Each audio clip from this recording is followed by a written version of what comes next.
시험 시간. 다 덮으시길 바랍니다. 성경은 다음 같은 이유에서 필요합니다. 첫째는 뭡니까?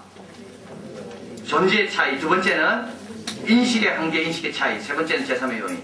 예, 다 맞으면 동그라미 치시고요. 성경은 다음 같은 내용에서 처음에는 뭐가 나오죠? 사람, 인물이 있고, 두 번째는 사건이 있고, 세 번째는 기본과 원리가 있습니다. 종교의 기능은 죽지 않습니다. 이를 종교의 비가능성이라고 그럽니다. 그렇죠? 이게 좀 어려웠죠? 4번, 성경은 절대자를 보게 하는 안경. 어떤 분이 현미경 썼는데요. 너무 많이 생각할 필요가 없습니다. 그냥 안경, 그냥 편안한 걸로 하시면 됩니다. 그 다음에 5번, 다음에 틀린 말을 고르시오. 성경은 영의 양식입니다. 맞습니까? 틀립니까? 맞습니다. 성경은 하나님의 호흡을 느끼게 합니다. 맞습니다.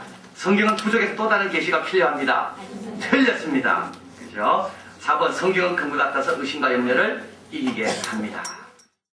자, 어저께 성경은 하나님의 감동으로 적혀졌다. 그래서 근데 하나님의 감동으로 적혀졌다는 뜻은 또 뭔가? 이게 또 질문이 생길 수가 있습니다. 그래서 하나님의 영감, 하나님의 감동, 호흡에 의해서 40명의 저자가 성경을 적었다 그러는데, 그러면 하나님께서 이 40명의 저자들에게 어떻게 감동이라는 것을 주셔서 적게 했을까? 그게 이제 복잡합니다, 이론이. 그래서 그 이론을 조금 소개를 해드리면요. 첫 번째는 어떤 이론이 있는가 하면 가변 영감 이론이라는 게 있습니다.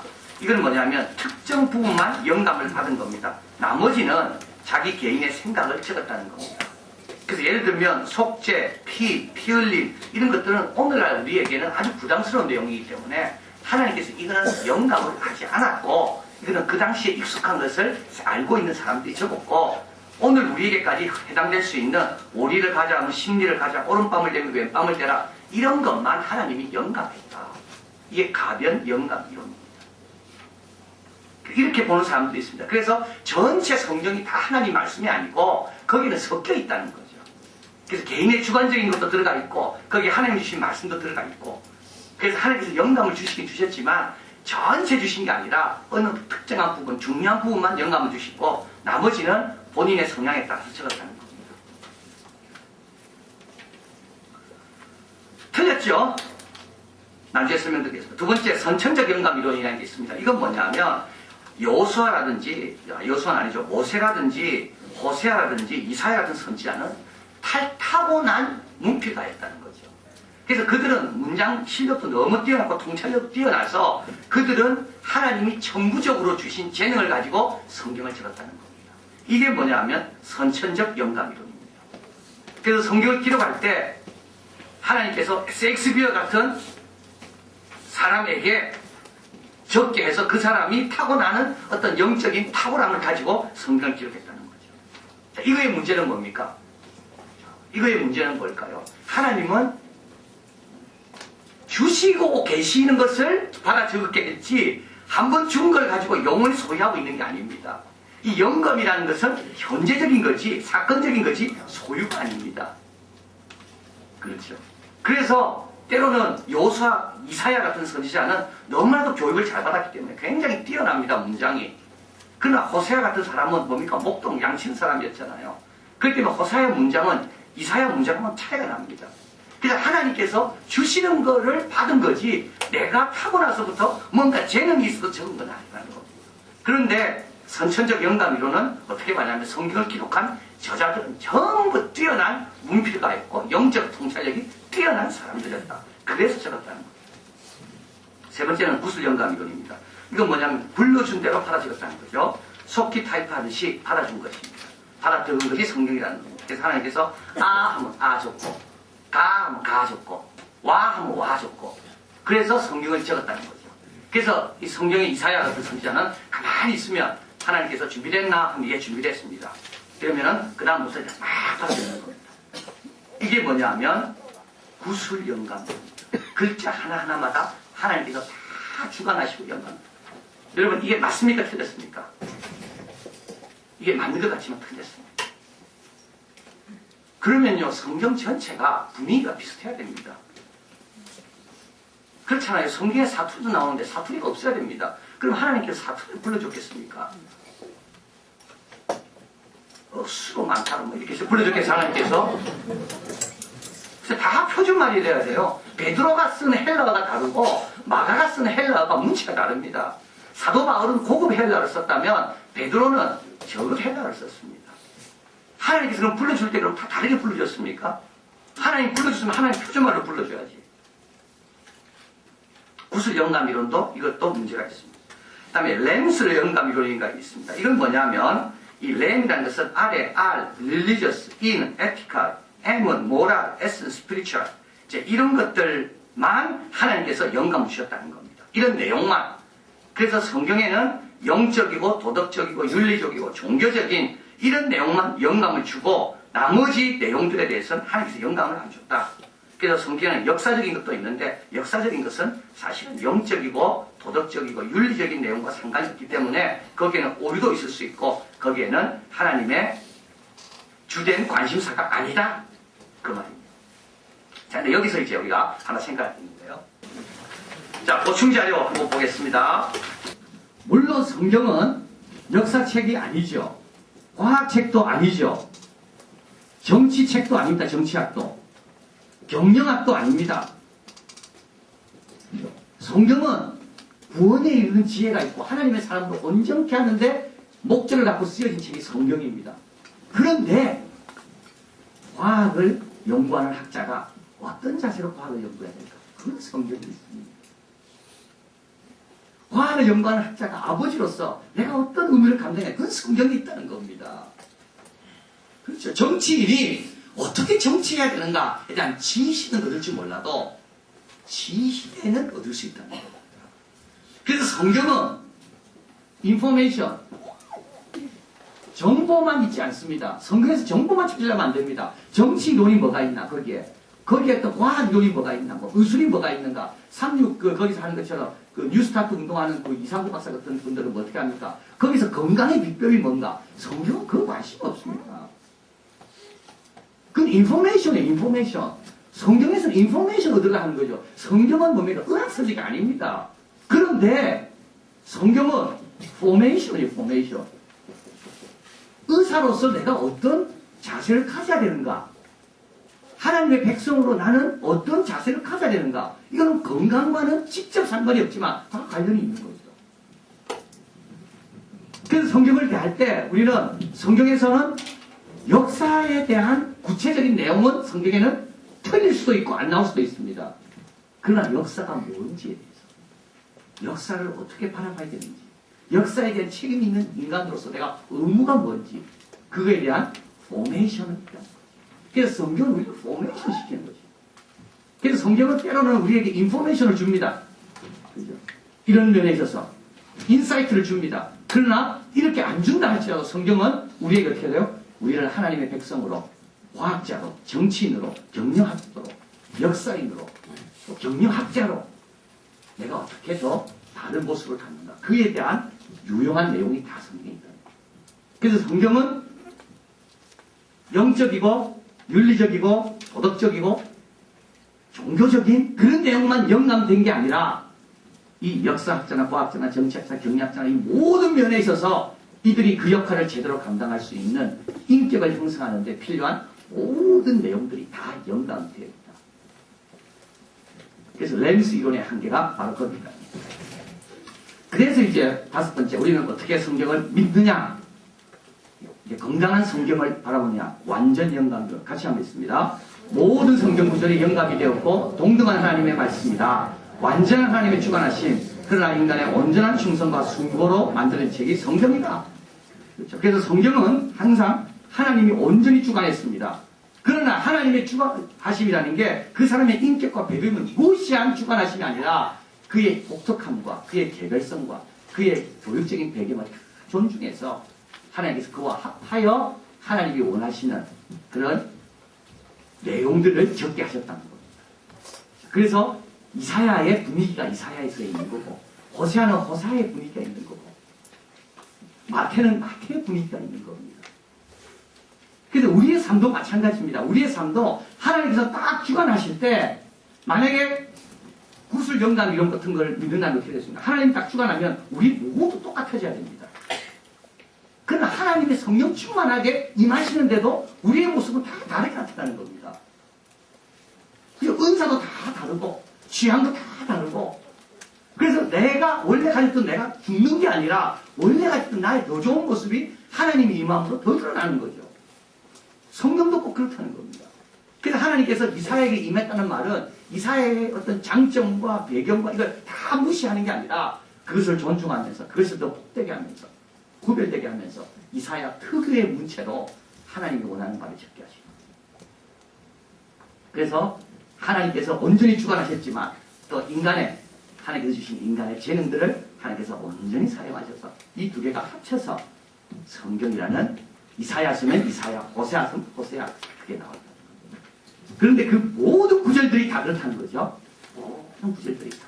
그래서 완전 영감이로는 모든 구절이 사람과 하나님이 힘을 합쳐서 하나님의 주관하심에 사람이 헌신하고 순종해서 그래서 모든 구절은 다 그 공동 저자 그러니까 하나님이 주저자고 사람은 그 하나님 뜻을 받아서 적는 그래서 만들어진 책이 성경이다. 그래서 모두가 동등한 가치를 그래서 이제 성경에서 우리가 할 때 영감으로 성경이 기록됐다 하는데요. 이제 영감은 무슨 뜻이냐면 완전 영감입니다. 구술은 아닙니다, 여러분. 불러주고 받아줬고 그건 아닙니다. 자, 이제 오늘은 이제 이 성경을 통해서 우리가 이제 절대자를 알아갑니다. 그죠? 그 존재의 차이. 어저께 제가 이 존재의 차이에 대해서 말씀을 나눴는데요. 집에 가가지고 제가 너무 힘들었습니다. 왜 힘들었냐면 어저께 제가 저녁 잘못 봤다고 여러분 이야기했잖아요. 여러분 다 굶고 오셨는데 제가 그걸 몰랐습니다. 저처럼 다 잘 먹고 오신 줄 알았습니다. 그리고 또 내가 그 구역장 들어가 먹었던 그것까지 내가 또 이야기했죠, 어저께. 그래가지고 참 제가 그래서 오늘 저녁 조금밖에 안 먹었습니다. 존재 차이가 그래 나는 겁니다, 여러분. 그죠? 먹은 분은 안 먹은 분이 이해를 안 되는 겁니다. 그런데 또 못 먹은 분은 또 먹은 분의 마음을 또 이해를 못해요. 저 얼마나 행복하실까? 그런 걸 이해를 못해. 시기하고 미워하고 그죠? 자기가 혼자 먹었다고 자랑하려고 그러고 우리를 무시하려고 그러고 존재의 차이입니다. 그죠? 먹은 사람 안 먹은 사람 하나님하고 우리하고 얼마나 차이 납니까, 여러분? 그래서 하나님께서 우리에게 성경을 주셨고 자, 이 성경을 통하여 이제 하나님을 알아가는 겁니다. 자, 근데 이제 성경을 통해 하나님을 알기 전에 먼저 하나님 아는 게 왜 중요하냐?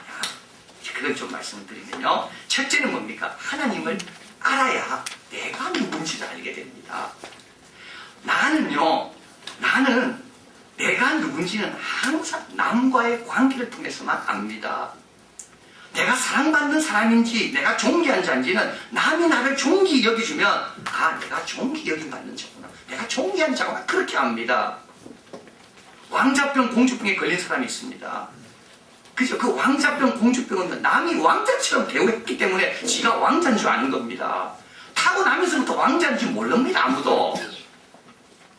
그치? 근데 너는 꼭 새 옷만 입어야 돼. 너는 뭐 좋은 유치원만 가야 돼. 그죠? 너는 걸어다니면 안 돼, 추우면. 내가 태워줘야 돼. 그렇게 하다 보니까 지가 왕자인 줄 아는 거죠. 공주는 어떻게 되면 마찬가지입니다. 유치원도 왕자 유치원, 공주 유치원 이런 데 다니고 유치원 선생님이 오 왕자님 뭐 공주님 이러다 보면은 야 진짜 내가 왕자구나 공주구나.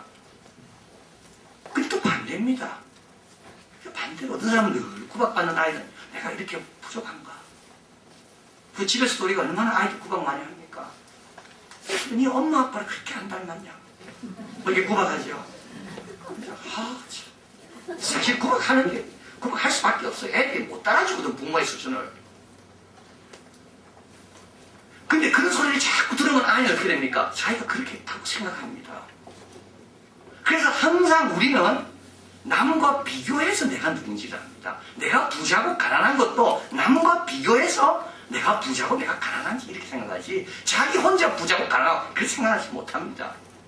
근데 내가 똑똑하냐 똑똑하지 않냐도 남과 비교해서 똑똑하냐 좀 떨어지냐 그걸 아는 겁니다. 그래서 항상 사람은 내 정체성 내가 누군가에 대해서는 남과 비교를 통하여 남에 비춰진 내 모습을 통하여 내 자신을 발견합니다.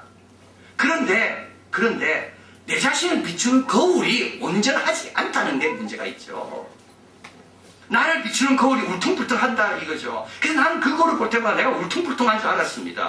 근데 실제로 내가 아니라 이 거울이 울퉁불퉁한 거예요. 우리 부모님이 뭐가 문제가 있는 거예요. 그래서 우리 부모님이 나를 자꾸 그렇게 여기고 그런 관계를 맺었기 때문에 나는 그런 줄 알았다고요.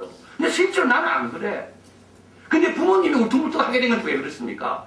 그 부모님 때문에 울퉁불퉁하게 된 거예요, 그분도. 그 인간은 누구나 다 이 울퉁불퉁합니다. 남을 온전히 반사시킬 수가 없습니다. 그래서 항상 인간은 악해서가 아니라 약해서 남을 어렵게 하는 거죠.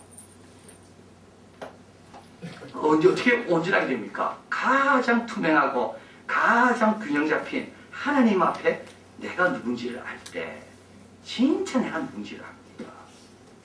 대한민국 사회에서 너는 이렇게 하고 말하는 건 틀렸습니다. 그래서 우리가 얼마나 잘못된 사회입니까? 우리가 다 알고 있잖아요. 이 사회에서 너는 똑똑하고 너는 착하고 너는 공부 잘하고 그래서 너는 최고라는 어떤 그런 정체성은 사실은 굉장히 문제가 많은 겁니다. 하나님을 만나기 전까지는 우리는 그게 단 줄 알고 거기에 맞추려고 얼마나 노력하는지. 하나님을 딱 만나보니까 어떻게 합니까? 너는 세상의 소금이요 빛이라고 이야기하는 거죠. 그죠? 너는 나의 사랑하는 자요 내 기뻐하는 자라고 이야기하는 겁니다. 야, 그것을 만날 때 내가 이렇게 존재하는 자인가? 그때 비로소 깨달은 내가 누군지를 알게 됩니다. 내가 왜 태어났는지도 알게 됩니다. 하나님을 만나면 나의 사명이 뭔지도 알게 됩니다. 하나님을 만나기 전까지는 모르는 겁니다. 두 번째로 하나님을 알면은 믿음이 성장합니다. 그죠? 하나님을 아는 것만큼 우리의 믿음의 크기가 정해집니다. 하나님을 아는 게 더 중요합니다. 하나님을 아는 것 알아야지 그죠? 그 아는 거에 기초해서 내가 하나님께 기도하게 되고 간구하게 되고 따라가게 됩니다. 그 다음에 하나님을 아는 것이 왜 중요합니까? 상처가 치유됩니다. 여러분 살다 보면 상처가 얼마나 많습니까? 그죠? 억울한 거 얼마나 많습니까? 다 위장병 많이 걸려있고 그래서 다 스트레스 때문에 병이 있고 암이 있고 남에게 말 못하는 한이 미쳐있고 근데 여러분 하나님을 만나면요 하나님에는 더 많은 한이 있다는 걸 알게 됩니다. 내 한은 아무것도 아니라는 걸 알게 되죠. 하나님은 이미 이걸 다 경험하셨구나. 하나님의 그 큰 아픔에 내가 조금이라도 내 아픔으로 하나님 아픔을 알게 되는구나. 한나가 분인나 때문에 기도했다고 말씀드렸지 않습니까? 분인나가 얼마나 구박했습니까? 근데 한나는 자식 없어서 기도했습니다. 근데 기도하다가 한나가 깨닫습니다. 하나님의 군대에 하나님을 위해 싸울 사람이 아무도 없구나. 나보다 더 서럽고 더 외롭고 더 초라한 분이 하나님이구나. 그래서 내가 아들을 놓으면 하나님의 군대 이름으로 드려야 되겠다. 여러분 하나님을 만나면요 하나님의 그 마음을 보면 예수님의 피 못자국을 보면 내 상처는 아무것도 아닙니다. 제가 저번에 우리 목회할 때 우리 그 학생 한 명 있었죠. 우리 다 압니다. 여러분 아시는 분은 대학 들어와서 뇌수술을 2번 받았지 않았어요. 이걸 2번 열은 겁니다. 대학 1학년 때 이게 1번 열고 그래가지고 재발이 이제 없다 그래가지고 일본까지 가서 공부하고 있는데 코스타 집회 중간에 제가 또 그 자리에 있을 때 쓰러진 거예요. 한국에서 간 친구들하고 반갑게 앉아서 아이스크림 먹다가 거기서 그냥 쓰러져 버린 거예요. 그래가지고 후지산 밑에 있는 병원으로 싣고 가보니까 또 뇌종양이 또 번진 거예요. 그래서 한국 도착하면 바로 이걸 또 열어가지고 또 수술해야 되는 거예요. 그 학생이 가발을 쓰고 있었거든요. 그때 이제 가발을 다 벗고 이제 병원에서 저를 만나야 되는데 제가 찾아갔는데 심장이 어떻겠습니까 제가? 왜 일본 땅에서 은혜 받으러 와서 만나고 위로해주고 서울에 도착하고 수술 들어가기 전날입니다. 그 엄마가 와 있습니다. 그 어머님 권사님입니다. 그 엄마의 손을 잡고 기도하는데 뭐가 위로가 안 됩니다 여러분. 근데 하나님께서 그 말씀을 주시더라고요. 하나님은 이미 당신의 아들 독생자를 십자가에 못 박았다. 하나님은 그 엄마의 마음을 안다는 겁니다. 하나님은 그 죄 없는 그 착한 아들을 끌고 그 양손에 발에 허리에 창이 찔리도록 그 십자가의 길을 걸어가 보신 분이 우리 하나님이시라는 겁니다. 여러분 하나님을 알아야 치유됩니다. 다른 것 가지고 치유 안 됩니다. 그리고 하나님을 제대로 섬기게 되죠. 하나님을 알면 제대로 섬기게 됩니다. 하나님 뭘 기뻐하시는지 여러분, 하나님이 성공을 기뻐하지 않는다는 것, 성공에 상관없이 기뻐하는 것이 있다는 것이 얼마나 큰 복인지 모릅니다. 하나님이 만약에 1등을 기뻐했다 보십시오. 얼마나 우리의 삶이 고달프겠습니까? 그죠? 하나님이 우리에게 물질을 기뻐했다 해보십시오. 우리의 삶이 얼마나 힘들겠어요. 근데 하나님은 그런 거 기뻐하지 않고, 하나님 뭘 기뻐하죠? 하나님은 사랑을 기뻐하시고, 믿음을 기뻐하시고, 소망을 기뻐하십니다. 이런 걸 알면 하나님을 제대로 섬기게 됩니다. 마지막으로 하나님을 알면 선택을 제대로 하게 되죠. 착오라는 게 있습니다. 착오는 뭐냐 하면 덜 중요한 것을 중요하게 생각하는 게 착오입니다. 착오를 일으키지 말아야 됩니다. 그죠? 여러분, 물질보다도 관계가 중요한 겁니다, 사실은. 근데 사람들은 자꾸 관계보다도 물질이 중요하다고 생각합니다. 이게 착오입니다. 외모보다는 인격이 중요합니다. 그런데 사람은 자꾸 뭘 봅니까? 외모를 봅니다. 착오를 일으키는 거죠. 그래서 착오를 일으키기 때문에 선택을 잘못합니다. 근데 하나님을 알게 되면 지혜롭게 선택하게 됩니다. 협상의 법칙에 보면 협상을 하려면 유리한 위치를 내가 딱 잡아야지 좋은 협상을 끌어냅니다. 그런데 유리한 위치에 서기 위해서는 두 가지가 꼭 있어야 됩니다. 하나는 시간입니다. 시간적 여유가 없으면 항상 불리해집니다. 너무 급하기 때문에. 그 급한 사람에게는 부르는 게 값입니다. 또 하나는 자원이 많이 있으면요, 서두를 필요도 없고 그 협상에 답답할 필요도 없습니다.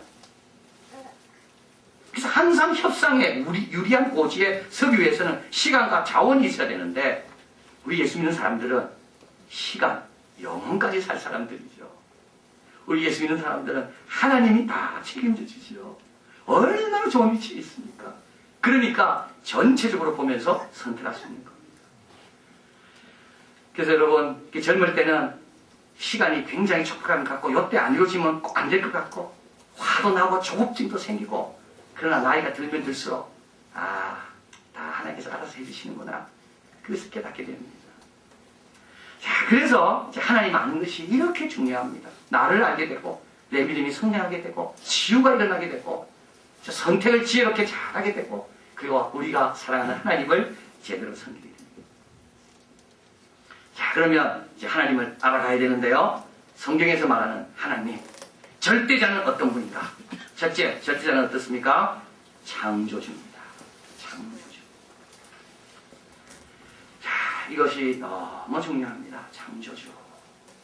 이게 왜 창조주라는 게 중요하냐면, 창조주라는 말은 우리와 하나님과 어떤 관계인가를 알게 합니다.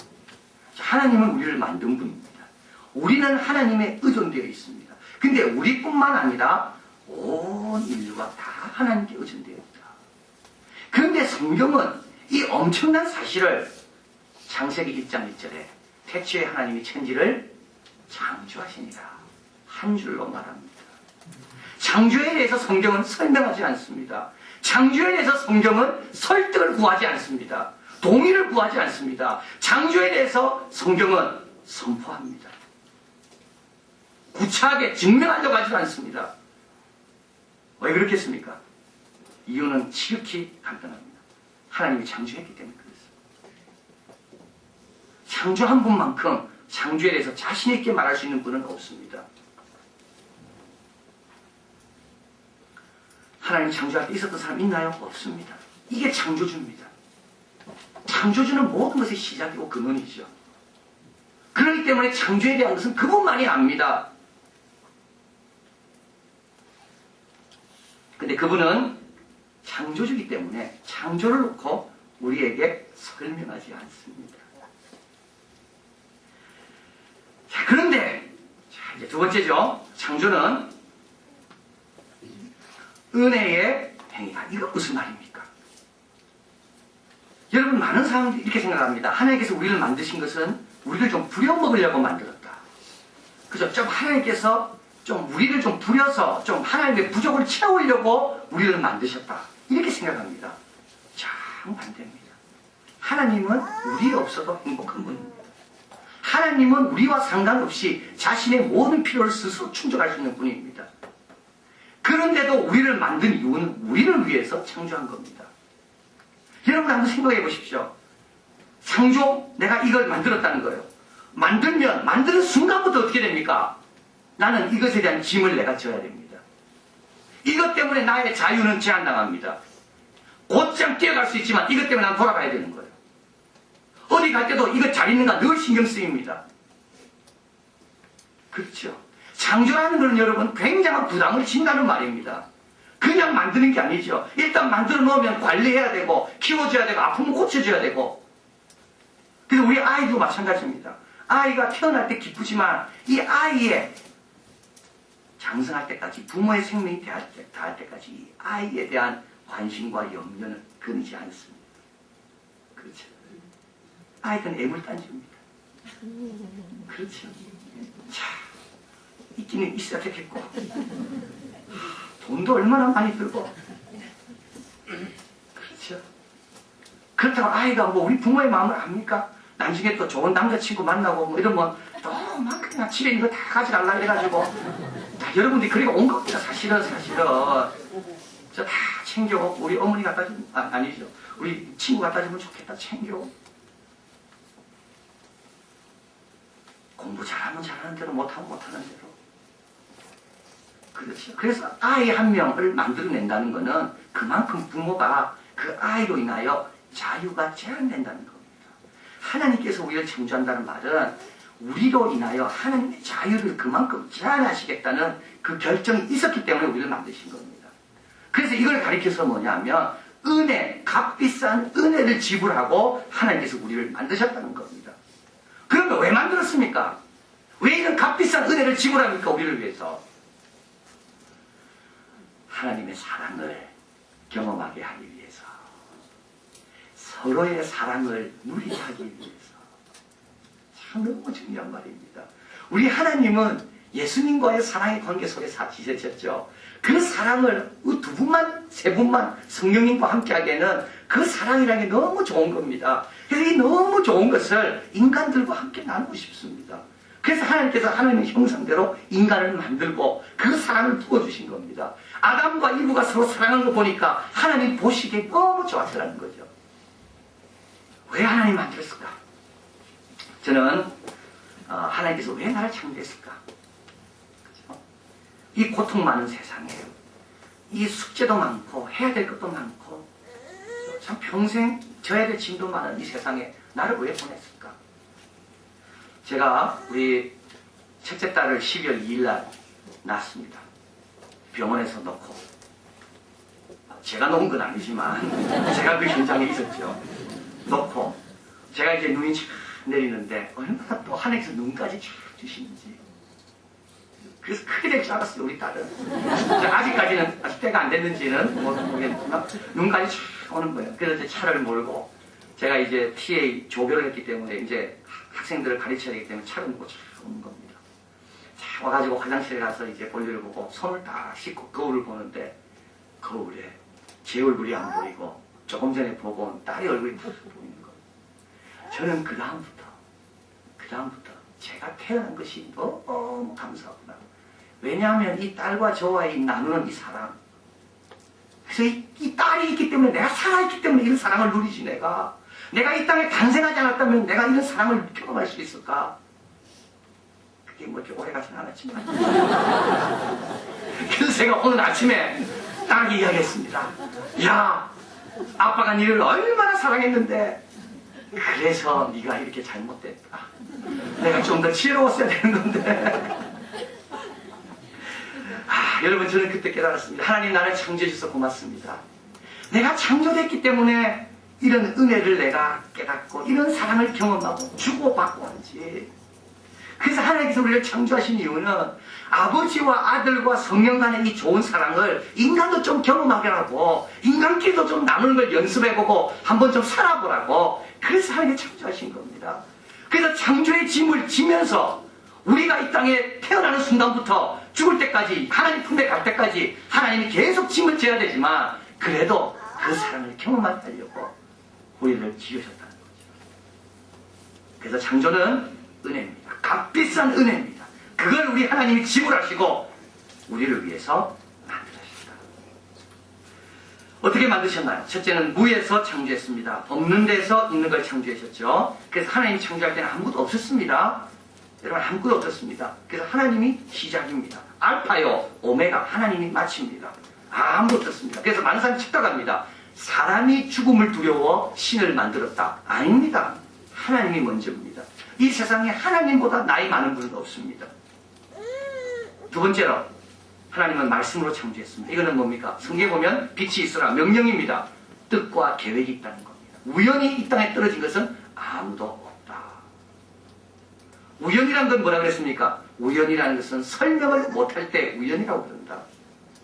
설명할 수 있는 순간부터는 우연이라는 건 없어지고 필요는 바뀌게 됩니다. 하나님께서는 어떻게 창조했습니까? 말씀으로 계획이 먼저 있었습니다. 그래서 여러분 지금 우리 그 황우석 박사의 그 배아세포 줄기가 논란이 됩니다. 기독교인으로서는 그 반대해야 됩니다. 성체 줄기세포가 있고 배아 줄기세포가 있습니다. 배아 줄기세포는 배아에 있는 난자를 죽이면서 실험하는 겁니다. 많은 기독교에서 염려하는 것은 뭐냐면 생명이 언제부터 시작됐는가? 그 배아를 연구하는 사람들은 14일 이후부터 배아 탄생 14일 이후부터는 생명이지만 그 이전에는 생명이 아니라고 봅니다. 그래서 많은 배아들을 죽이는 거죠. 그러나 하나님은 잉태되기 전부터 계획을 하고 계신 분이었습니다. 그래서 황우석 박사의 연구가 우리 국가에서 너무 민족적으로 막 띄워서 그렇지 실제로 영국에서도 미국에서도 유럽에서도 그에 대한 윤리성 때문에 그걸 환영하지 않습니다. 성체줄기세포라는 게 있습니다. 그건 골수를 통해서 줄기세포를 만들어내는 겁니다. 줄기세포라는 건 뭐냐 하면 다른 세포를 만들 수 있는 세포 공장 줄기세포입니다. 그래서 예를 들면 내가 뭐 간이 문제가 있다 하면 줄기세포가 간세포를 만들어낼 수 있는 거죠. 그래서 우리 기독교인들은 성체 줄기세포 연구를 우리는 환영하고 해. 자기 걸 빼가지고 하니까. 남을 죽이는 법이 없으니까. 근데 배아 줄기가 그 배아를 하는 연구하는 사람들은 이렇게 말합니다. 어차피 그 남자는 이렇게 버려지는 남자들 아니냐. 정자와 만나기 전까지는 그 남자는 죽는 거 아니냐. 자연사하고요. 죽이는 거하고 다릅니다. 인간이 전쟁에 가서 죽는 거하고 인간이 나이가 들어서 돌아가시는 거하고 일부러 다른 인간을 뭐 실험하기 위해서 인간을 죽이는 거하고는 다릅니다. 그거는. 그래서 우리가 조금 잘 정신을 차려야 되는 거죠. 이게 하나님의 창조, 이 창조는 당장 여기에 물건이 있기 전부터 하나님의 계획이 먼저 있었다는 겁니다. 하나님의 섭리와 하나님의 뜻이 먼저 있었고 그 다음에 그 섭리와 그 디자인 따라서 하나님께서 이 생명을 태어나게 하시는 거죠. 이게 말씀으로 창조입니다. 그 다음에 이제 계속 창조입니다. 하나님께서 창조하고 어떻게 됐을까? 말씀으로 창조. 이 세상을 하늘에서 어떻게 둘까요? 그냥 모른 척하고 내버려 둘까요? 버지니아에 가면 몬테첼로라는 유명한 고장이 있습니다. 집 이름입니다. 미국의 세 번째 대통령 토마스 제퍼슨이 살았던 곳입니다. 그 몬테첼로. 그 몬테첼로 가보면은 자기는 2층에 살았고 자기 딸 마리아와 마르다 성서적이죠. 딸 둘이 있었는데 딸 둘은 3층에 살았습니다. 근데 그 당시 미국이 얼마나 가난했냐면 3대 대통령이죠. 1700년 후반입니다. 얼마나 가난했냐면 난방을 3층까지는 못했습니다. 그래서 그 딸 둘은 늘 춥게 자랐습니다. 근데 이 토마스 제퍼슨은 미국의 헌법에 기초를 놨고 미국의 3대 대통령이고 유니버시티 오브 버지니아라는 미국의 명문대학을 창설했습니다. 근데 이 사람이 죽으면서 자기 묘에는 묘비에 이렇게 쓰라고 이야기했습니다. 버지니아의 초대 주지사다. 버지니아 대학을 창설했던 사람입니다. 미국 헌법을 기초한 사람이다. 그것만 적어라. 미국의 3대 대통령이라는 적지 마라. 왜냐하면 그 시민으로서 해야 될 의무이기 때문에. 그래서 묘비는 지금도 미국의 3대 대통령이라는 것은 없습니다. 근데 그 몬테첼로라는 그 집에 가보면 시계가 많이 있습니다. 여기서 똑딱똑딱, 저기서 똑딱똑딱, 시계가 얼마나 많은지. 어떤 시계는 추가 24시간을 가리키기 위해서는 길게 내려가야 되기 때문에 1층에서 앉아서 지하까지 뚫어가지고 줄을 밑에까지 내려가게 해놨습니다. 왜 토마스 제퍼슨이 시계를 좋아했을까요? 그의 하나님 이해가 시계를 통하여 드러났기 때문에 그렇습니다. 그는 이렇게 생각했습니다. 하나님은 마치 시계를 만든 분이 태엽을 다 감아놨다가 다 완성되면 태엽이 풀리면서 시계가 돌아가도록 하나님께서 잘 만들어서 이 세계적인 이성에 의해서 세계가 진행될 수 있도록 그래서 하나님은 만들고 손을 뗐다는 겁니다. 이것을 우리는 이신론이라는 거죠. 근데 성경은 그렇게 말하지 않습니다.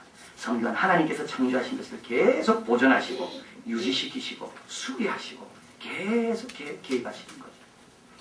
자, 그래서 하나님께서 이 세상을 계속 창조하시면서 계속 유지하시는 방법이 있습니다. 첫째는 뭡니까? 자연 법칙입니다. 누구에게나 해당되는 법칙입니다. 이걸 통해서 하나님은 이 세계가 질서 있게 유지되게 하십니다. 두 번째는 인간 상호간의 규범입니다. 인간끼리 만나서 약속을 하고 법을 만들고 그 다음에 세 번째는 뭡니까? 섭리와 기적입니다. 섭리는 뭐겠습니까? 섭리는요 인간의 자유의사를 존중하지만 결국은 어떻게 됩니까? 하나님 원하는 대로 되는 것이 섭리입니다. 내가 막 사기칩니다. 내가 막 죄짓습니다. 그러나 결국은 내가 사기친 것이 어떻게 된다고요? 이상하게 잘 돼가지고 하나님 영광 돌리게 되는 겁니다. 하만이라는 사람이 모르게를 그 장대에 장대에 매달고 그렇게 노력했지만 결국 그 장대에 자기가 매달리게 되는 거죠.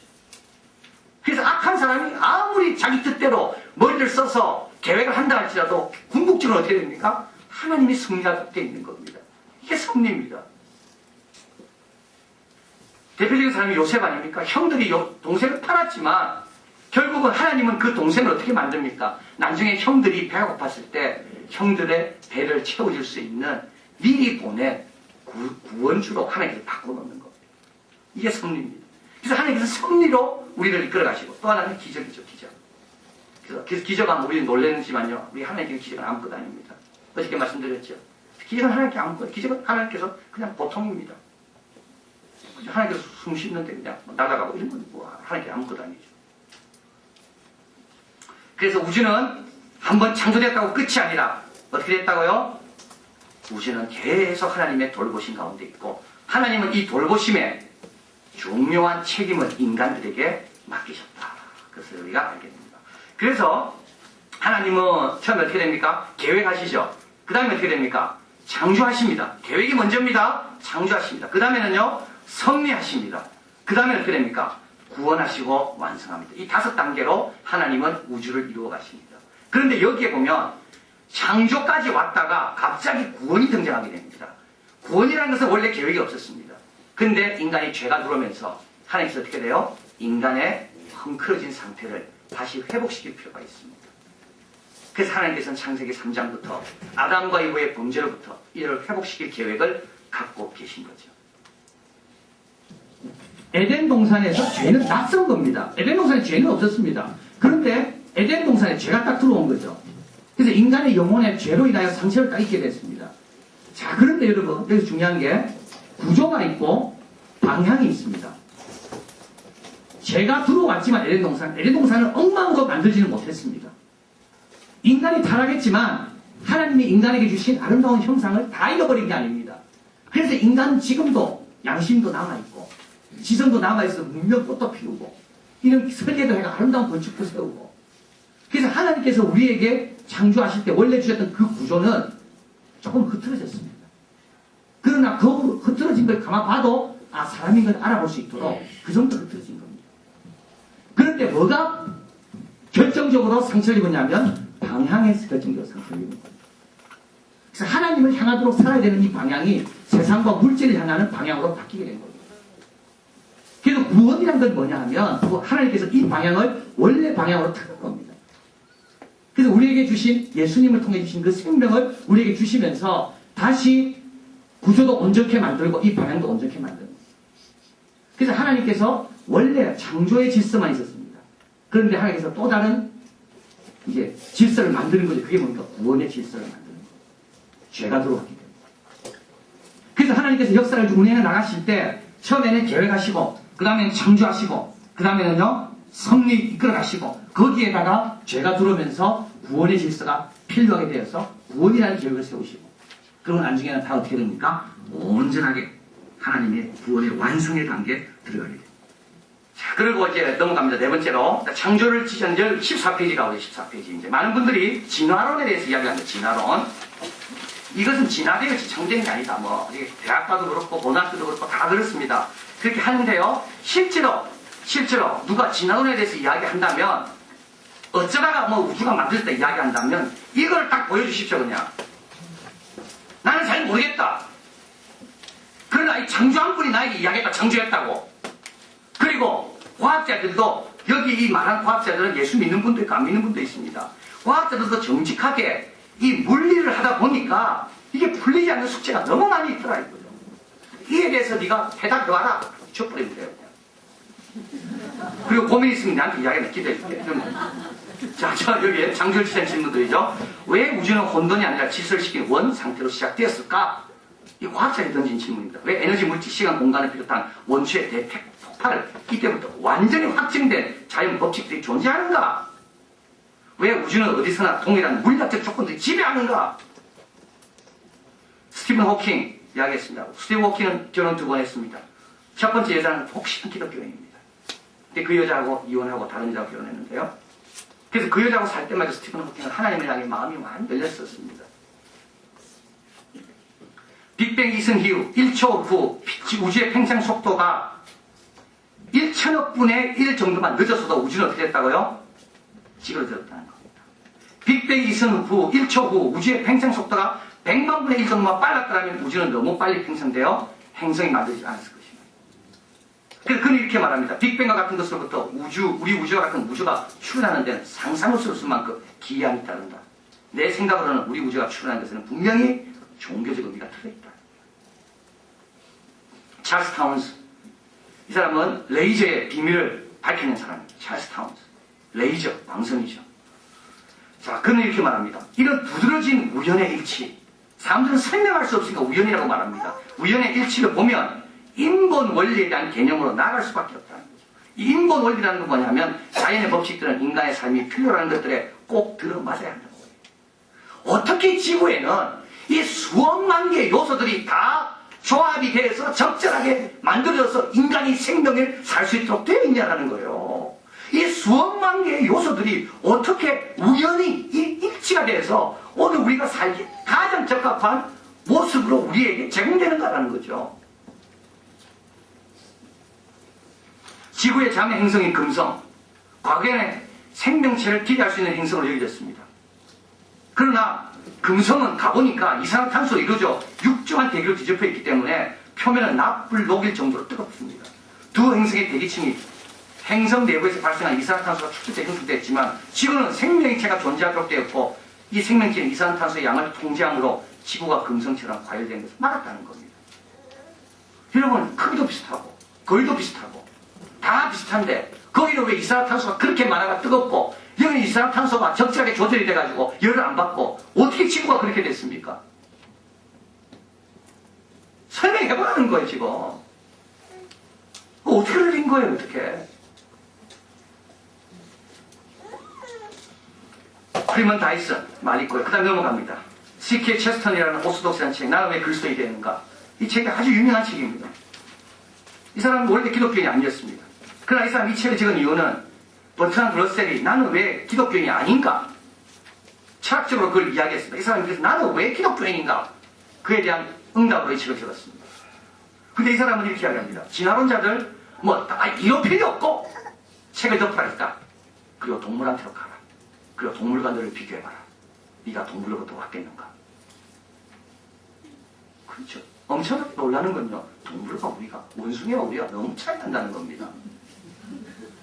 그리고 어떤 경우는 차이가 안 난다 치더라도 생활이 왜 이렇게 다른지. 그리고 여러분 진화론은요 아무리 생각해도 그건 너무 틀립니다. 좋은 방향으로 진화돼야 되잖아요.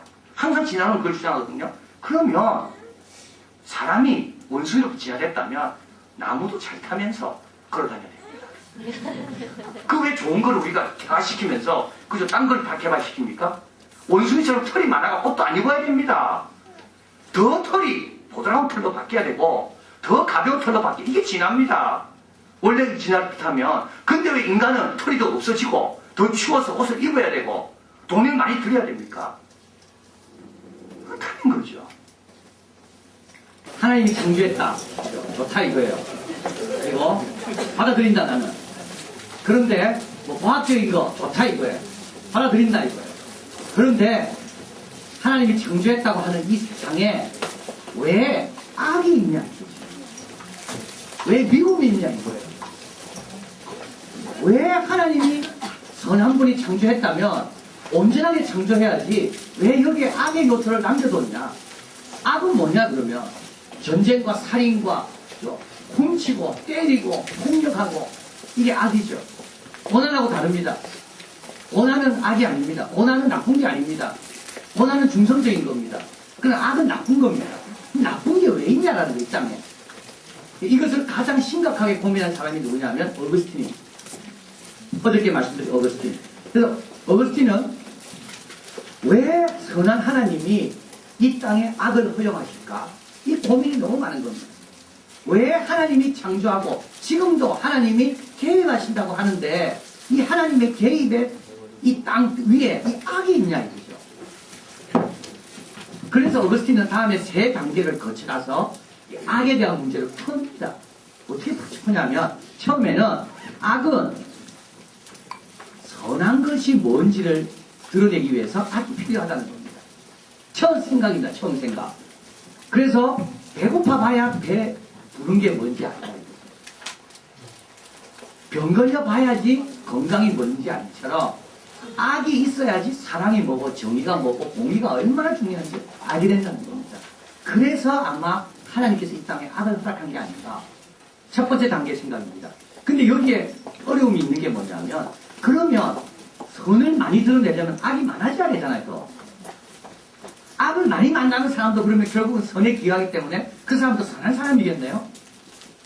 선을 더 드러내려면 그러면 악을 계속 뒷부어야 됩니까? 하나님이 악을 행하는 걸 원하실까? 그렇지 않거든요.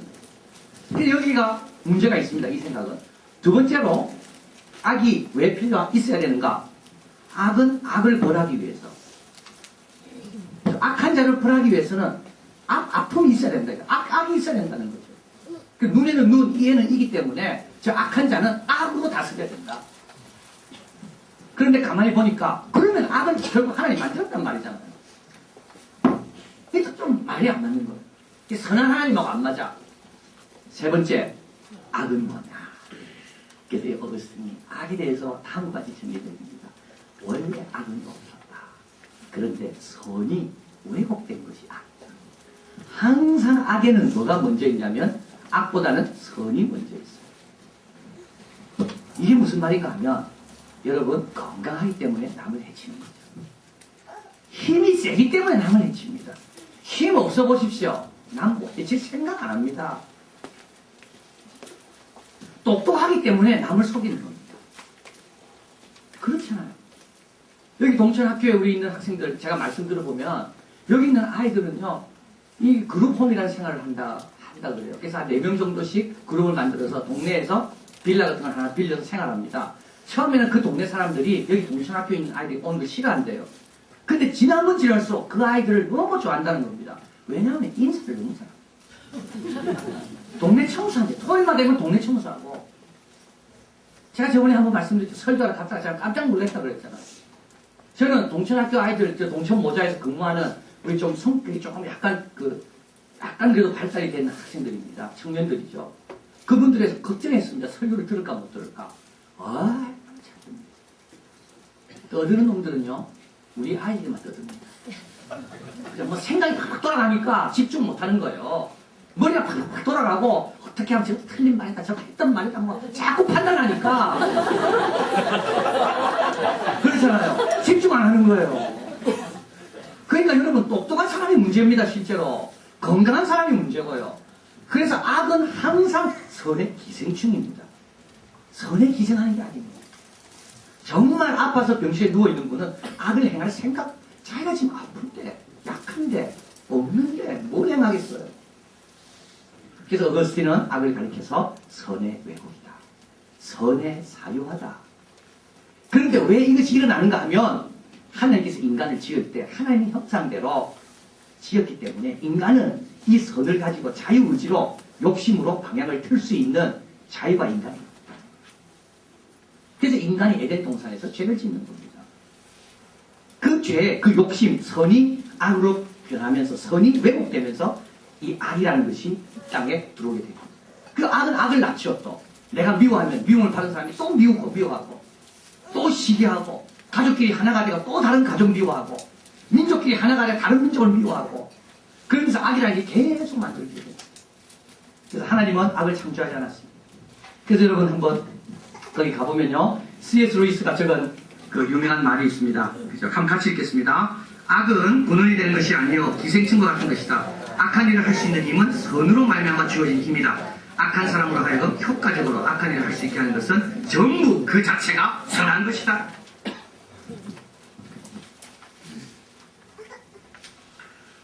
두 번째로 창조와 더불어 또 풀 수 없는 고민이 하나 있습니다. 그건 뭐냐면 고통입니다. 고통. 왜 하나님께서 이 땅에 고통을 허락하시나? 왜 건강하고 믿음 좋은 사람에게 고통이 오는가? 왜 신앙생활 잘하려고 하는데 어려움이 오는가? 왜 고통이라는 것을 하나님께서 주었을까? 하나님께서 잘못 만드는 건가, 이 땅을? 우리를. 그래서 병이 생기는 건가? 그래서 악은 고통과 다릅니다. 그래서 악은 나쁜 겁니다. 있어서는 안 되는 거죠. 근데 고통은 다른 겁니다. 우리 자녀들이 대학이 떨어지는 거는 그건 고통의 차원에 속하는 겁니다. 그건 나쁜 게 아닙니다. 또 떨어지고 또 떨어지고 또 떨어져서 어떤 분은 떨어진다 말만 들어도 가슴이 차갑니다. 숟가락 떨어져도 가슴이 차갑니다. 야, 우리 가정에는 절대 떨어졌단 말 쓰지 말자. 땅에 붙었다고 쓰자. 여러분, 그 떨어지는 거는 그 나쁜 게 아닙니다. 그건 나쁜 게 아닙니다. 그건 고통의 차원에 속하는 겁니다. 그건 고통입니다. 근데 왜 고통이 있습니까? 다 붙고 다 원하는 대로 되고 다 성공하면 얼마나 좋습니까? 여러분, 실패도 그 고통의 차원입니다. 실수로 실패하는 경우도 있거든요. 자기는 선하게 했는데 다른 사람이 연쇄부도를 통해 내가 어려움 당한 것도 이 고통입니다. 이건 나쁜 게 아닙니다. 근데 왜 하나님 고통을 허락하셨는가? 고통에 대한, 고난에 대한 기독교 입장이 분명히 있습니다. 같이 읽습니다. 고난을 피하지도 말고 만들지도 말라. 우리 하나님은 필요 없는 고난은 안 주십니다. 일부러 내가 고난 받을 필요는 없습니다. 추운데 일부러, 그죠? 문 열어놓고 히터도 안 틀고 그럴 필요가 없습니다. 우리 하나님 혹시 기뻐할까? 안 그렇습니다. 더운데 일부러 창문 닫고 옷 입고 땀 흘리면서 예배드릴 필요 없습니다. 추우면 추운 대로 히터 틀고, 더우면 에어컨 틀고, 해산하러 가서 무통분만 주사했다면 돈 조금 더 주고 주사 맞고. 하나님의 뜻이 아닙니다. 끝까지 내가 진통을 통해서 그 필요, 본인 그렇다고 또 남을 정죄하면 안 됩니다. 무통분만 많은 사람 보고 아닙니다. 하나님은 고통은 필요 없는 고통은 당하지 마라. 그러나 또 우리에게 유익되는 고통이 있는데 그 고통을 피하려고 하지 마라. 그래서 기독교인은 고통을 만들지는 않지만 고통을 피하지는 않습니다. 자, 그러면 고통을 가리켜서 이제 위장된 축복이라 그러죠. 그 고통의 포장이 고통이지 그 안에는, 포장지 안에는 좋은 것이 들어있다. 고통이 어떻게 옵니까? 고통의 근원은 세 가지입니다. 하나는 하나님으로부터 옵니다. 하나님이 일부러 욥처럼 우리에게 고통을 주십니다. 연단하시려고. 그러나 또 동시에 인간에게 실수로 고통당할 수도 있습니다. 뭐 약을 잘못 먹는다든지, 그죠? 관리를 잘못했다든지. 그것도 인간의 실수죠. 그 다음에 세 번째로 악한 세력이 우리에게 고통이라는 걸 줍니다. 가만히 있는데 우리에게 고통합니다. 그런데 하나님은 어떻게 했든지 이 결과가 어떻게 만든다고요? 좋은 열매가 있도록 만들어주십니다. 그래서 하나님께서 사탄이 우리에게 고통을 줘도 허락해 주시는 겁니다. 이 고통이 우리에게 유익하겠구나. 우리가 실수해도 하나님께 놔두는 거죠. 네가 좀 실수해서 고통을 당해봐야지. 이런 유익을 얻기 때문에 실수해도 하나님께 막아줄 수 있지만 어떤 짓은 안 막아주는 겁니다.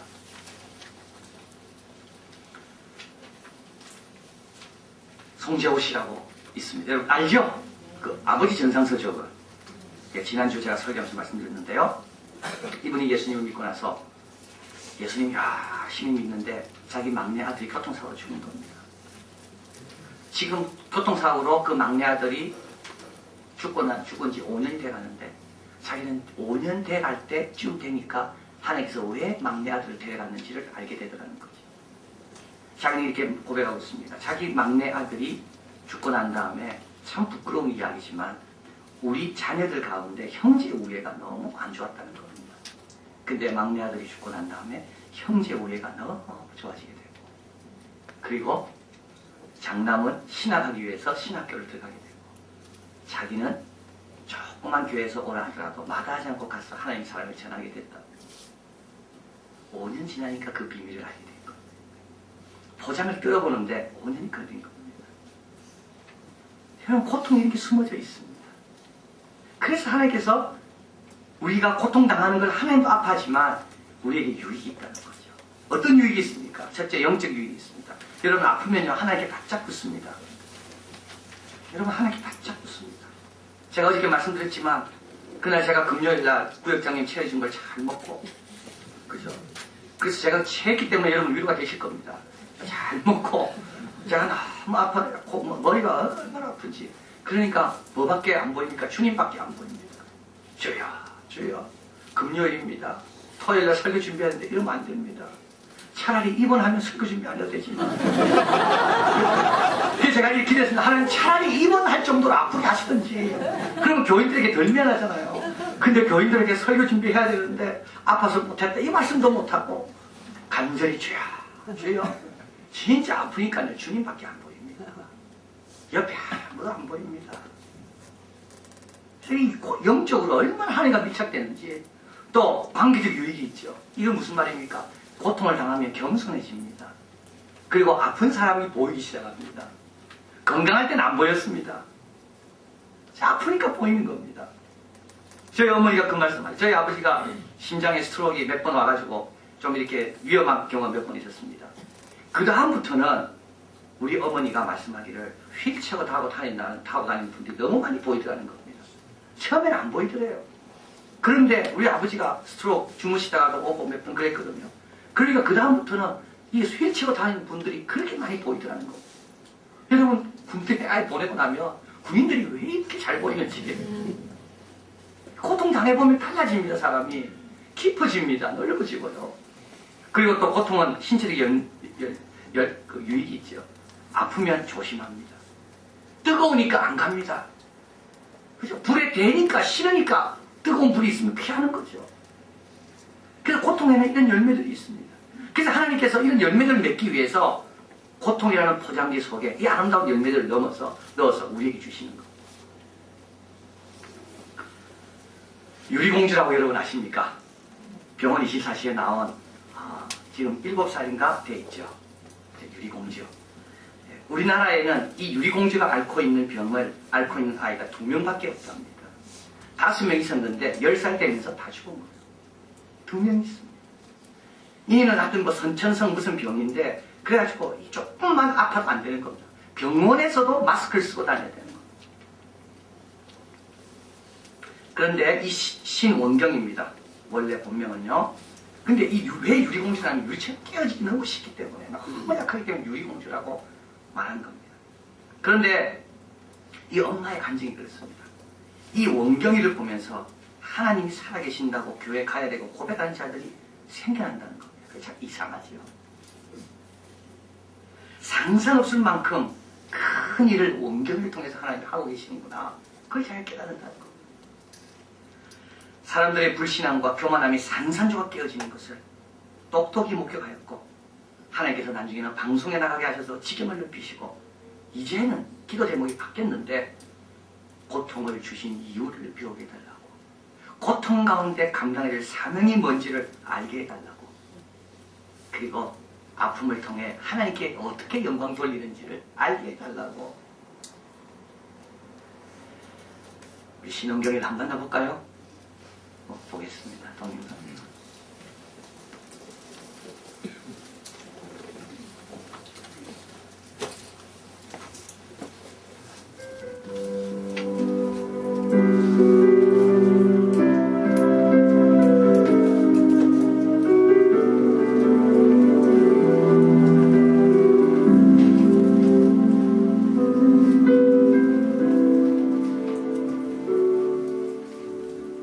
홀로 걷는다고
활동했다고 합니다. 그런데 지금 얼마나 모델로 많이 활동하게 되는지 벌써 3장의 앨범도 나와 있습니다. 그래서 저는 이번에 이 원경이를 보면서 그 카페에 들어가 봤는데 여러분 카페 좀 가서 많이 좀 회원으로 등록해 주시고 거기다 좋은 글들 남겨주십시오. 원경아 힘내라. 저희가 함께 하신다. 너를 통하여 우리가 은혜 많이 받고 있다. 그래서 고통에는 정말 이런 힘이 있고 이런 신비로움이 있고 이런 깊은 뜻이 있습니다. 그래서 하나님께서 우리에게 알면서 고통을 주시는 것이죠. 자, 그래서 이제 창조에 관해서 우리 하나님은 창조하시고 주관하시고 그리고 또 때로는 필요하면 고통도 허락하시고 근데 이 하나님의 주관하신 이 세계 속에 인간이 욕심을 통하여 이곳에 악을 만들어가고 그러나 하나님은 그 악을 새롭게 하기 위해 당신의 아들을 보내시고 이것이 이제 성경에서 우리에게 보여주시는 하나님입니다. 자, 그 다음에 이제 하나님은 두 번째로요 스스로 있는 분이다라는 말이죠. 이 말은 다른 존재에 의존하고 있지 않다라는 말입니다. 다른 존재가 필요하지 없는 분입니다. 하나님은 어디에 의존되어 있지 않습니다. 그래서 하나님은 자유롭습니다. 우리는 자유롭지 못했습니다. 의존되어 있기 때문에 그 모든 의존되어 있는 것이 받쳐줄 때만이 우리는 뭔가를 할 수 있게 됩니다. 그래서 우리가 누리는 자유는 상대적인 자유고 하나님은 절대적인 자유를 누리십니다. 이게 하나님은 스스로 있는 분이라는 겁니다. 사도행전 17장 24, 25에 같이 있습니다. 우주와 그 가운데 있는 만유를 지으신 신께서 천지 주제이시니 손으로 지은 전에 계시지 아니하시고 또 무엇이 부족한 것처럼 사람의 손으로 섬김을 받는 것이 아니니 이는 만민에게 생명과 호흡과 만물을 친히 주시는 자이십니다. 우리 하나님은 주시는 분이지 받는 분이 아닙니다. 하나님은 무궁한 자원을 갖고 계시고 그것을 나눠주는 분입니다. 어디에 그 자원이 보충돼야 되는 그런 하나님이 아니라는 겁니다. 그래서 하나님은 우상을 섬기지 말라 그래요. 우상은 뭡니까? 우리의 손길이 필요한 게 우상입니다. 얼마나 우상은 우리의 손길을 요구하는지 모릅니다. 아름답게 만들어줘야 되죠. 먼지 닦아줘야 되죠. 이사갈 때 옮겨야 됩니다. 불타면 어떻게 됩니까? 다시 재건해야 됩니다. 그런데 그 우상 앞에 인간이 절하고 있는 거죠. 그래서 하나님께서는 우상에 가지 말라는 거예요. 우상은 너희보다 못한 게 우상입니다. 우리보다 못한 게. 그래서 우리 하나님은 어디에도 의존하지 않는다. 그래서 우리 하나님은 영으로 존재하십니다. 그래서 우리 하나님은 영으로 존재하십니다. 어디에도 의존하지 않습니다. 그 다음에 세 번째, 우리 하나님은 인격적인 분입니다. 교제가 가능한 분이죠. 의지와 감정과 지성이 있습니다. 하나님의 인격적인 분이기 때문에 하나님과 교제하는 것이 쉽지가 않습니다. 여러분 자녀와 부모가 지내는 것이 어려운 이유는 자녀도 인격자이기 때문에 그렇습니다. 우리 아이들도 의지가 있습니다. 고집이 있습니다. 그래서 인격과 인격이 만나면 이게 어렵습니다. 차라리 화초 같은 거는 키우기가 얼마나 좋습니까? 그 일방적이거든요. 화초가 만약에 지 의지를 갖고 있다 해보십시오. 아무도 안 키울 겁니다. 강아지 키우기는 너무 쉽습니다. 내 의지대로 따라주니까. 그러나 사람은 다릅니다. 인격체라는 것은 의지가 있다는 겁니다. 지 고집이 있습니다. 지 하고자 하는 주장이 있습니다. 그래서 어렵습니다. 그래서 자녀하고 부모하고 싸우고 그러잖아요. 그 고집 때문에 그렇습니다. 인격체. 근데 우리 하나님도 인격체입니다. 그래서 하나님 사귀는 게 쉽지 않습니다. 때로는 하나님께서 말하기 싫으면 말을 합니다. 여러분 기도하면 하나님 들으신다 했지만 때로는 하나님 기도해도 좀 쉬고 싶을 때가 있습니다. 안 됐습니다. 하나님. 그런 자유를 드려야 됩니다. 하나님께. 그래서 저도 그런 게 위로가 되죠. 오늘 새벽에 말씀을 전해야 되는데 아무리 읽어도 새로운 게 안 깨달으십니다. 아 오늘 하나님 좀 쉬고 싶으시면 그럼 그냥 그럼 하나님 인격자이기 때문에 이해하셔야 됩니다. 내가 준비를 안 해서는 아닙니다. 왜 우리 하나님은 매번마다 지게처럼 은혜를 줘야 됩니까? 안 그렇습니다. 때로는 하나님 침묵할 필요도 있습니다. 그래서 하나님 말씀 안 하잖아요. 아무리 기도해도 하나님 말씀 안 하십니다. 하나님 인격자이기 때문에 하나님 자유가 있습니다. 그래서 그 하나님과 보조를 맞추며 사귄다는 것이 결코 쉬운 게 아닙니다. 그래서 우리는 하나님의 대용품을 우상에서 찾습니다. 내 인격과 내 의지를 투영시켜버리는 거죠. 반응은 없습니다. 내가 원하는 것밖에 없는 거죠. 그래서 우리가 섬기는 하나님의 인격자입니다. 우리는 그분과 보조를 맞추며 그분과 대화하며 그분의 뜻과 의지에 굴복하면서 그 교제를 하는 것. 그 다음에 세 번째로 하나님 불변하신 분입니다.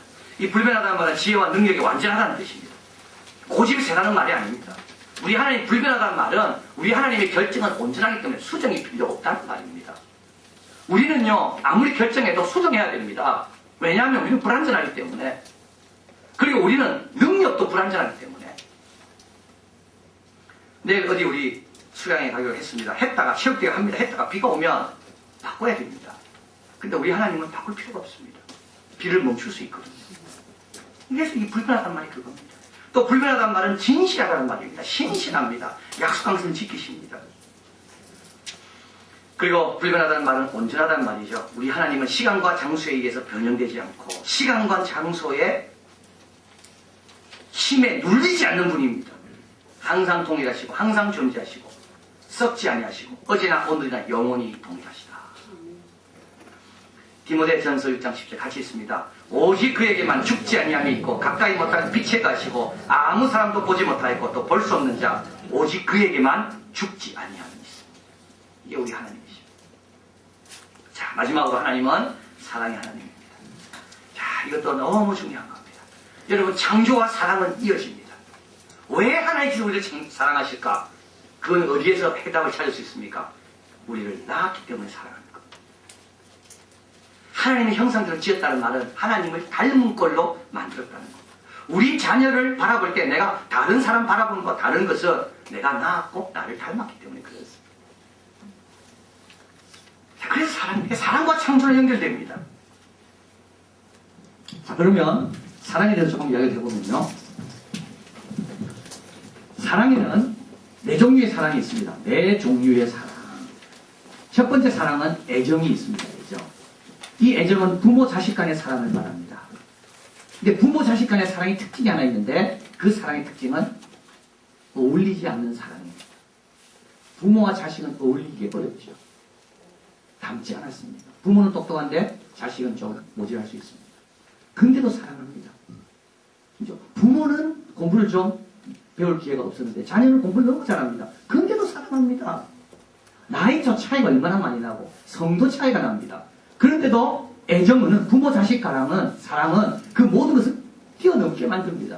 그래서 어울리지 않는 사람입니다. 어울리지 않는 사람 간의 사랑이 부모 자식 간의 사랑입니다. 그런데 이 부모 자식 간의 사랑에 어두운 면이 있습니다. 여기에는 예절이 없습니다. 그래서 사랑을 쏟아붓고도 열매가 별로 안 좋은 경우가 많습니다. 늘 자식들이 말하죠. 엄마 아빠가 나를 언제 사랑했냐고. 부모는 늘 자식이 얘기한다. 내가 니를 얼마나 사랑했는데. 그렇죠. 자식들은 뭐 해준 게 뭐 있냐고 늘 이야기하죠. 이모가 차라리 낫다 그러고. 이모들은 얼마나 잘해주는지. 부모는 훨씬 더 많이 했습니다. 근데도 왜 그러냐면 부모 사랑에는 뭐가 없어요? 예절이 없습니다. 거리를 둬야 되는데 거리를 못 두는 거예요.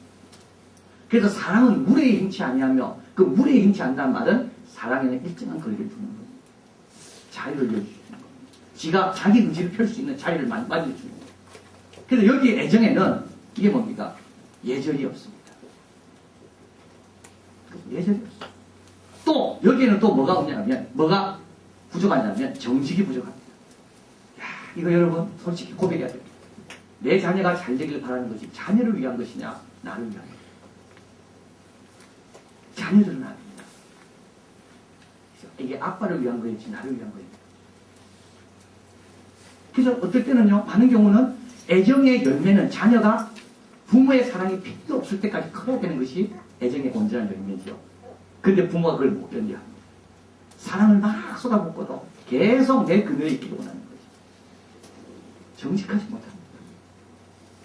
두 번째 사랑이 있는데 이 사랑은 우정입니다. 우정. 이 우정의 특징은 뭐냐 하면 보편적인 겁니다. 그래서 우정이라는 것은 누구와도 사귈 수 있는 게 우정입니다. 근데 누구와도 사귈 수 있기 위해서 조건이 하나 있어야 되는데 그건 뭐냐면 좋아하는 것이 비슷해야 됩니다. 그래서 취미가 좋아하는 사람끼리 얼마나 친해지죠. 산에 가면 친해지고 뭐 이렇게 자전거 타는 사람들끼리 만나면 친해지고 운동하러 가면 거기 있는 사람끼리 친해지고. 그래서 친구가 많다는 말은 뭡니까? 내가 좋아하는 것이 세상적이라는 말입니다. 친구가 없다는 분이죠. 이 말은 뭡니까? 매우 고상하다는 말입니다. 아무 좋아하는 것을 공유한 적이 없는 거예요. 그래서 친구를 사귀고 싶으면 어떻게 됩니까? 일단 좋아하는 것을 맞춰야 됩니다. 근데 이 우정에는 또 어떤 문제가 있냐면 우정은 파장을 항상 짓습니다. 그래서 어떤 조직에도요, 어떤 친한 사람들끼리 우정이 만들어지면 그 조직에 해를 끼치는 경우가 많이 있습니다. 다른 사람이 들어오는 게 싫습니다.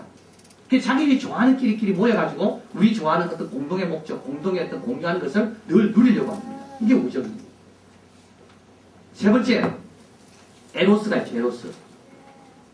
이건 이성 간의 사랑을 말하는 거죠. 근데 이 사랑은 애정과 우정과 차이가 나는데 이 뜨겁습니다, 이 사랑. 그죠? 에로스는 굉장히 뜨겁습니다. 막 불이 막 풉니다. 우정은 불 안 타죠. 부모 자식 간에 불 안 타죠. 그죠? 막 엄마 만나려고 할 때 가슴이 두근두근두근하고 그 문제가 있는 병원에 가야 돼. 안 돼. 그러면 안 돼. 엄마랑 편안하게 만나야 되는 거야. 그죠? 에로스는 그런 사랑이. 근데 에로스는 이게 육체적인 사랑이 아닙니다. 에로스는 남녀 간의 사랑인데 이 남녀 전체를 좋아하는 사랑을 말합니다. 그러니까 항상 사랑에 에로스가 변질되기 쉬운 이유는 부분을 사랑할 때 변질됩니다. 근데 남녀 간의 사랑을 할 때 우리 젊은 여성들이 이 실수하는 거죠. 이 남자가 나를 좋아하는데 나를 전체를 좋아하는 건지 나의 부분을 좋아하는 건지. 내가 어떤 남자를 좋아할 때 나는 그 남자의 전체가 좋은 건지 아니면 그 남자의 어떤 부분이 좋은 건지. 근데 에로스의 또 어두운 면이 있죠. 그게 뭘까요? 에로스는 사랑을 절대화시킵니다. 그래서 에로스에 빠지면 부모가 안 보입니다. 그 사람밖에 안 보이는 거죠. 정의도 안 보입니다. 다른 사람 배려하는 것도 안 보입니다. 언니도 안 보입니다. 집에 있는. 자기와 그 상대방밖에 안 보입니다. 그래서 이 사랑은요, 너무 좋은 거지만 사랑에는 항상 뭐가 있냐면 어두움이 있습니다. 이 어두움, 이 사랑의 나무에는 보이지 않는 이 어두움의 뿌리가 있어요. 이 어두운 부분이 하나님의 사랑으로 치유되지 않으면 이 나무는 썩게 돼 있고 엉뚱한 열매를 맺는 겁니다. 그래서 사랑을 그렇게 많이 하면서도 오늘날 사랑하면서도 왜 그렇게 사랑하기가 어려우냐 하면 이 뿌리의 문제가 있습니다. 그래서 네 번째 사랑이 뭡니까? 아가페입니다. 아가페. 그래서 하나님께서 하나님의 사랑의 힘을 우리에게 부어주는 겁니다. 애정에 부어주시고 우정에 부어주시고 에로스에 부어주시고 그러면 에로스가 둘만 보지 않고 전체를 보게 되고 우정이 이 좋은 것을 넘어서 다른 사람 전체를 보게 되고 이 부모도 마찬가지죠. 정직해지게 되고 또 예절을 지키게 되고. 자, 그래서 하나님의 사랑. 근데 이 하나님의 사랑은 창조주의 사랑이기 때문에 우리가 생각하는 그런 사랑과 다릅니다. 그래서 하나님의 사랑이 뭔지 우리가 알아야 되는데요. 첫째는 하나님의 사랑은 모든 피조물에 대한 절대적인 애착이다. 자, 이건 무슨 말이냐면 하나님은 모든 피조물을 절대적으로 사랑한다는 겁니다. 이 절대적이라는 말은 비교하지 않는다는 겁니다. 저 사람과 비교해서 너는 좀 더 가치 있어. 이건 절대적인 게 아닙니다. 너 자체가 절대적인 겁니다. 네가 있으면 천하를 얻는 것보다 더 귀한 것이고 네가 없으면 천하를 다 얻어도 아무 필요 없는 것이다. 이게 하나님께서 우리에게 주시는 절대적인 사랑입니다. 그런데 하나님께서는 우리를 하나하나마다 상품이 아니라 작품으로 만들었기 때문에 하나님에게는 이 세상에 우리 같은 분은 하나밖에 없습니다. 그래서 절대성을 갖는 겁니다. 어저께 말씀드렸죠. 하나님께 우리를 부를 때 어떻게 부르신다고요? 이름으로 부르신다. 이름은 뭡니까? 이름은 절대적인 겁니다. 저 이름을 떠올릴 때 떠오르는 사람은 그 한 사람밖에 없습니다. 그래서 하나님께서는 우리를 바라볼 때 절대적인 가치를 두고 봅니다. 그래서 여러분 상품과 작품은 다릅니다. 작품은 하나밖에 안 나옵니다. 아무리 같은 손으로 빚어도요. 작품은 하나밖에 안 나옵니다. 복제가 불가능한 겁니다. 근데 상품은 공장에서 똑같은 거 쫙쫙 찍어내죠. 그래서 상품에는 가격이 매겨지죠. 작품에는 뭐가 매겨집니까? 가치가 매겨집니다. 그리고 상품은 깨지고 부서지면 또 만들어낼 수 있지만 작품은 깨지고 부서지면 똑같은 것으로 못 만듭니다. 그래서 하나님께서 제일 가슴 아파하는 게 하나님의 작품이 손상된 것을 제일 가슴 아파합니다. 그래서 하나님의 이 피조물이 다친 것을 하면서 제일 가슴 아파하는 거죠. 두 번째, 하나님의 사랑은 이건 창조주로서의 사랑입니다. 그죠? 이건 은혜와 자비의 사랑입니다. 죄인일수록 약할수록 사랑이 필요할수록 더 사랑하신다. 그 다음에 세 번째 하나님의 사랑은 동일시의 사랑이다. 인간의 행복과 아픔을 동일시하는 사랑이다. 자, 우리 같이 한번 읽겠습니다. 나의 은혜는 너를 용서하기 위한 너의 것이 될 것이고 나의 능력은 너를 보호하기 위해 너의 것이 될 것이고 나의 지혜는 너를 지도하기 위해 너의 것이 될 것이고 나의 선함은 너를 안독해 하기 위해 너의 것이 될 것이고 나의 영광은 너를 높이기 위해 너의 것이 될 것이다. 하나님이 가지고 있는 지혜와 능력과 선함과 은혜 모든 것들을 다 얻게 되어 우리를 위해서는 하나님께 다 주고 싶다는 겁니다. 그래서 하나님은 우리가 행복하기를 원하십니다. OK, SK. 소비자가 OK 할 때까지 SK는 그건 성경에서 나온 겁니다. 그건 신학자가 따라한 거예요. OK, SK는 여러분이 OK 할 때까지 그죠? OK 하지 않는다. SK, OK. 그건 성경에 나온 겁니다.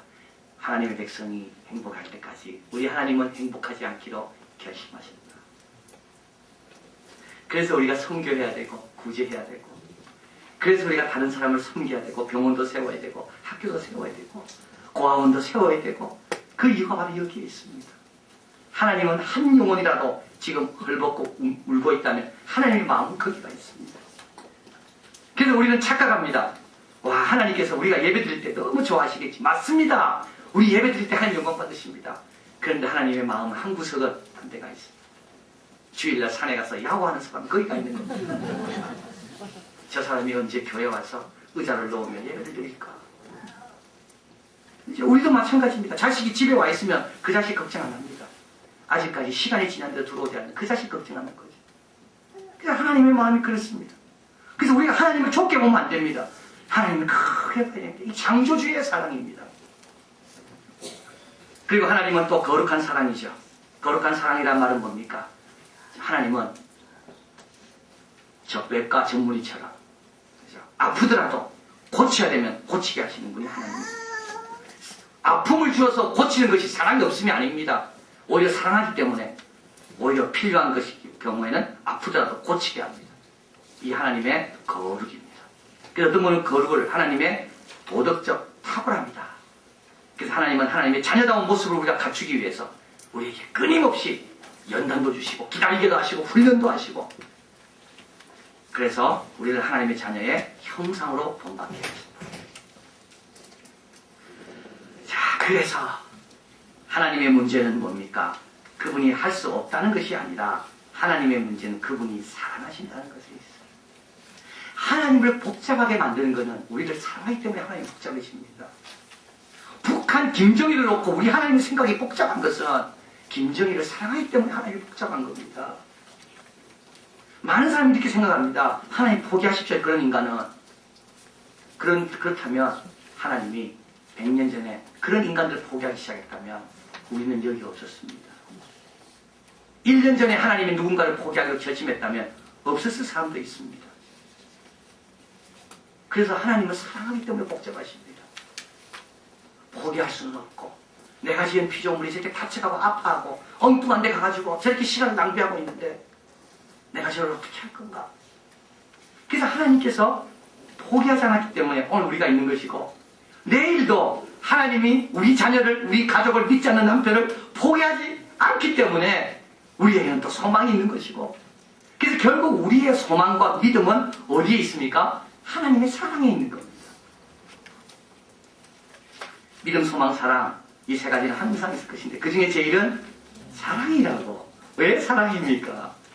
그 사랑 때문에 오늘도 하나님은 우리에게 기름 주신 것이기 때문에 그렇습니다. 자, 그래서 요한복음 3장 16절 같이 있습니다. 하나님이 세상을 이처럼 사랑하사 독생자를 주셨으니 이는 저를 믿는 자마다 멸망치 않고 영생을 얻게 하려 하십니다. 아멘. 그래서 오늘도 우리 하나님의 사랑이 창조주로서의 사랑 우리와 함께 하신다.